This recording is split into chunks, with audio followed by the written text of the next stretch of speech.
Understanding your buyer persona. Amazon FBA is a wonderful service that takes a lot of the guesswork of business away for you, as well as a lot of the busy work. It's no longer up to you to worry about things like storage, delivery, or making sure that your customers actually receive their products. But that doesn't mean that you are completely detached from the important decisions that will make your model sink or swim. In fact, it just gives you more time to focus on the truly important factors. For example, your marketing. Marketing is one of the most crucial aspects of any business. Ultimately, the very best product in the world still won't sell if no one knows about it.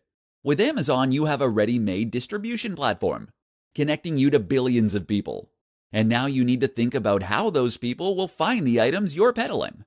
And one aspect of this is to consider and understand your buyer persona.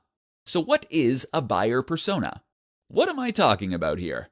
Essentially, the buyer persona is the persona of your ideal customer. This is a portrait, if you will, of the kind of person who is most perfectly suited to the products that you want to sell. Try and write a biography for this person, as though you were defining a character for a book you were about to write. How old are they? What gender? What is their average income? What do they do in their spare time? Are they married? Do they have kids?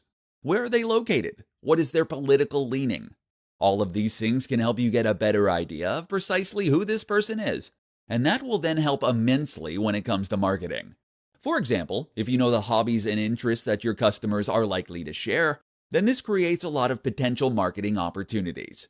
You can now identify the websites they are likely to visit and the magazines they are likely to read.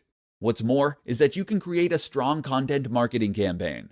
If you run a blog to promote your store, you'll now know what kinds of things to write about and what to avoid saying if you don't want to alienate your buyers.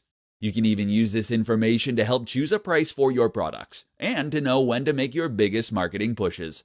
So, get to know your buyers.